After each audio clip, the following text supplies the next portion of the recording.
네,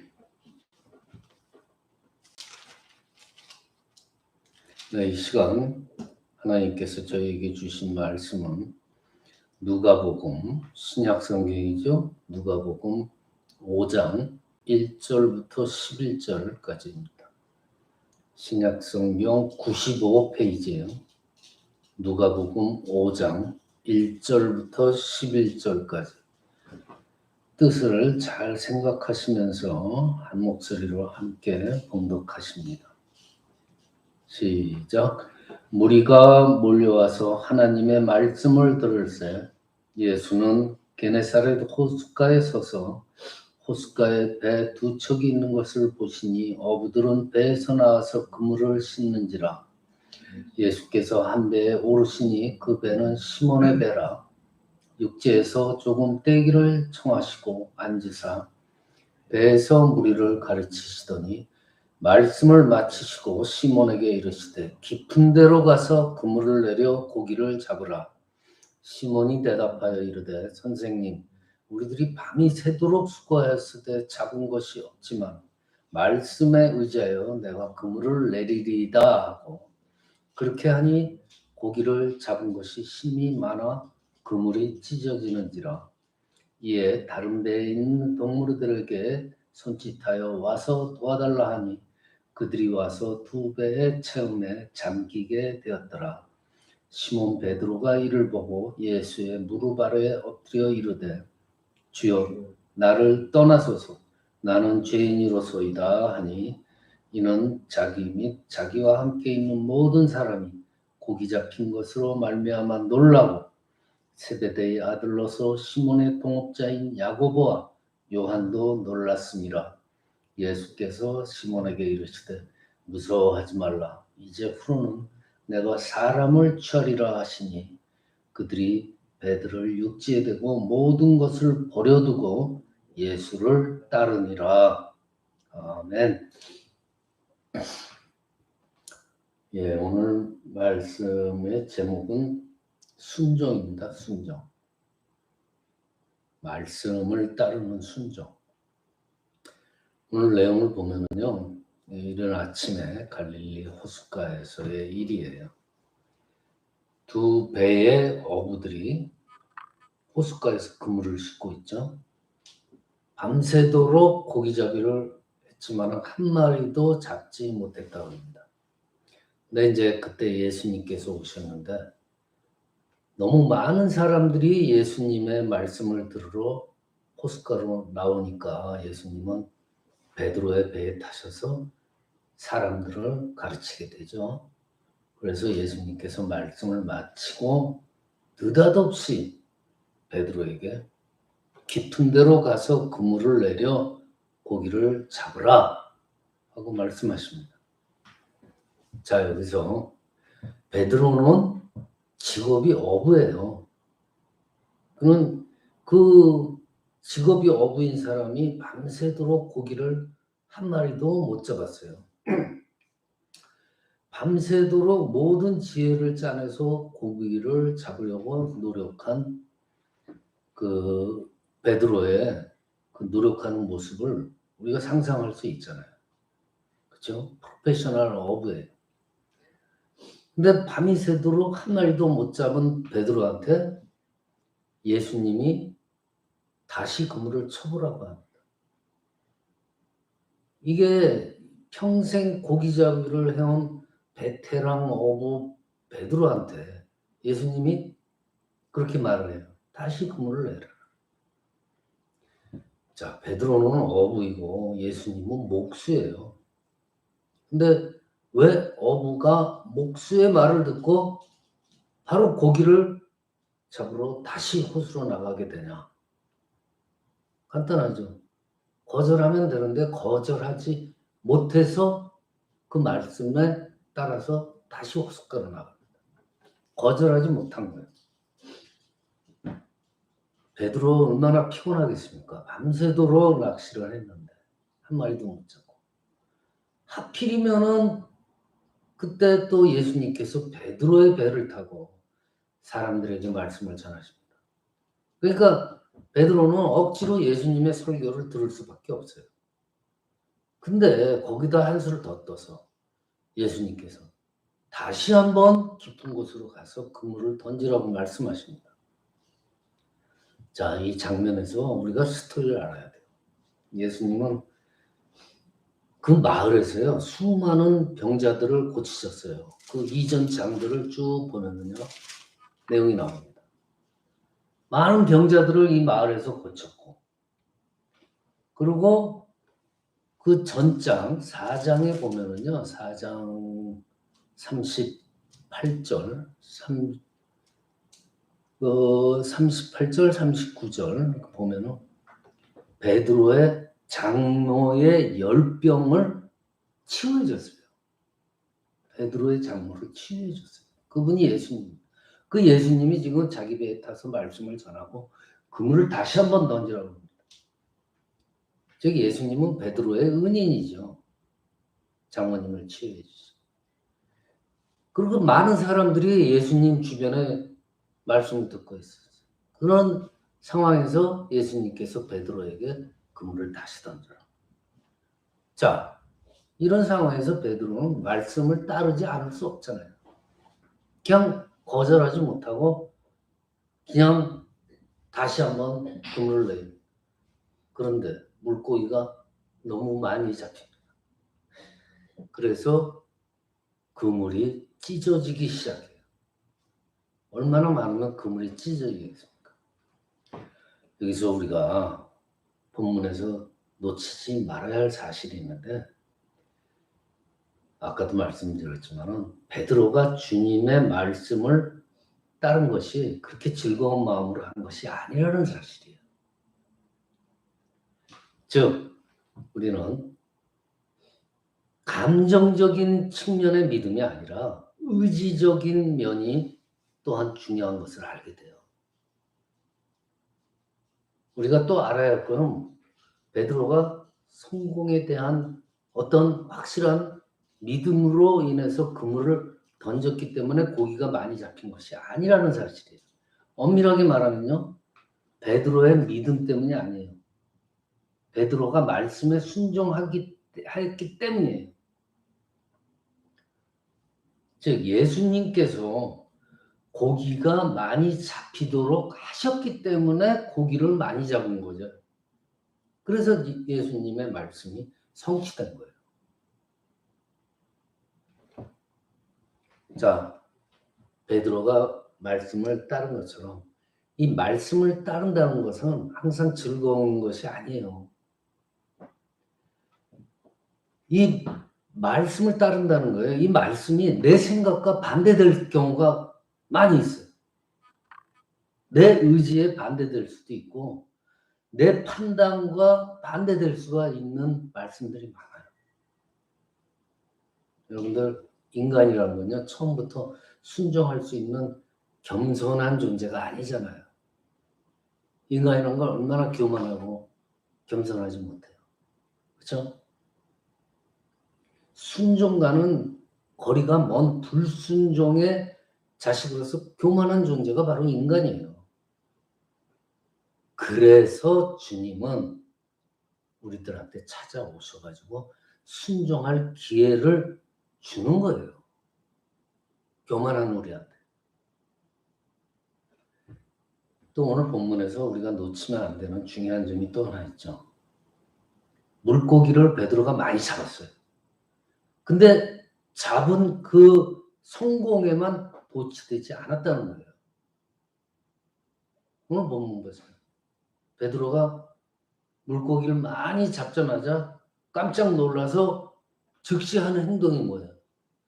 무릎을 꿇고 주님께 얘기합니다. 주님, 저는 죄인입니다. 저한테서 떠나주시죠. 하고 황당하게 말을 해요. 예수님. 베드로는 그 물고기 많이 잡은 그 기쁨에 도취되기보다는요, 오히려 자신의 마음속에 죄악을 즉시로 깨닫게 된 거예요. 물고기 많은 게 중요한 게 아니었어요. 베드로한테. 주님, 저는 죄인입니다. 하나님 앞에서 누구나 어리석고 부족한 죄인임을 고백할 수 있어야 돼요. 베드로죠. 우리한테요, 주님이 찾아오시는 때는요, 실패하는 순간에 더욱더 주님께서 가까이 오십니다. 우리가 성공하고 잘 나가면은요, 우리 마음속에 주님이 들어올 자리가 없을 경우가 많아요. 그렇지만 우리가 실패하고 낙심할 때 주님께서는 우리 마음에 들어오거든요. 위기 가운데서 예수님을 만나게 된다는 거죠. 인생의 큰 위기 가운데서 내가 정말 메시아를 만날 수 있다는 거죠. 삶의 문제 때문에 괴로워할 때 그런 상황에서 예수님을 만나게 돼요. 요한복음 4장에 보면은 수가성 여인이 나오잖아요. 이게 이 스토리가요. 이 여인은 대낮에 아무도 물길로 오지 않는 시간에 사람들의 시선을 피해서 물길로 우물가로 옵니다. 사람들의 시선을 피해서. 그러니까 이 여인의 처지를 어느 정도 우리가 가늠할 수 있죠. 즉, 그 여인의 인생은 아마 피곤하고 고달픈 인생이었을 거다. 그렇기 때문에 사람들의 시선을 피해서 한가할 때, 아무도 없을 때 물길로 오는구나. 고통의 인생을 살았을 여인임을 우리는 짐작할 수 있다. 그런데 이 여인이 예수님을 주님으로 고백하게 돼요. 근데 그 결정적인 계기가 뭔지 아십니까? 이 여인의 결정적인 고통을 예수님께서는 간파하셨어요. 그래서 예수님께서 이 여인 앞에서 아예 드러놓고 적나라하게 말씀을 하실 때 이 여인이 예수님을 주님으로 받아들입니다. 보통 사람들은 상대방의 어떤 그 결정적인 약점, 상처들을 건드리면 안 되잖아요. 이것이 삶의 지혜라고도 말하잖아요. 그런데 예수님은 이 여인의 가장 고통스러운 점을 지적하잖아요. 이 여자의 인생에 아예 급소를 찔러버리는 거예요. 너 남편 데려와라. 여자가 전 남편이 없습니다. 네가 남편이 5이나 있었는데 지금 남자도 네 남편이 아니지 않느냐. 6 남자를 거쳐온 여자예요. 이 여인의 삶에서 이유가 어떻든 간에 그 고통스러운 삶이었을 거라는 거 우리가 알 수 있죠. 정말 결정적인 고통의 순간들이었을 거예요. 삶의 일부가 아니라 삶의 전체였을 거예요. 근데 예수님께서 이 여인의 그 삶의 전체의 급소를 찔러버립니다.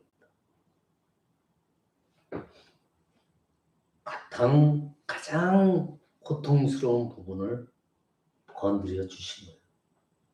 그리고 마음의 상처를 예수님께서 그 짧은 대화 중에 치유해 주시고 메시아로 받아들이게 해주시는 거예요.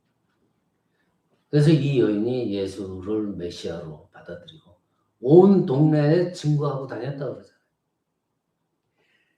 예수님을 주님으로 받아들였기 때문에 이 여인의 삶이 변화가 되는 거예요. 주님을 증거하고 다니는 거예요.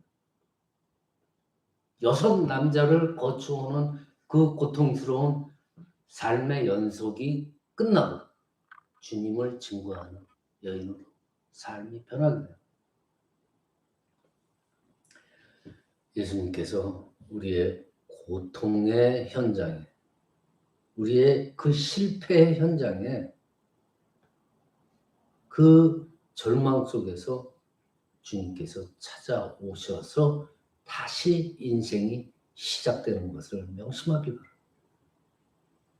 베드로 보세요. 베드로는 예수님을 처음에 선생님하고 불렀잖아요. 근데 어떻게 돼요? 주님, 주여라고 부르게 됩니다. 우리 인생이 어떤가 한번 생각해 보세요.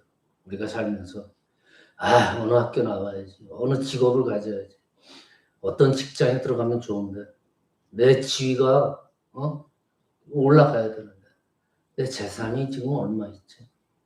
앞으로 내가 죽을 때까지 어떻게 돈이 있을까?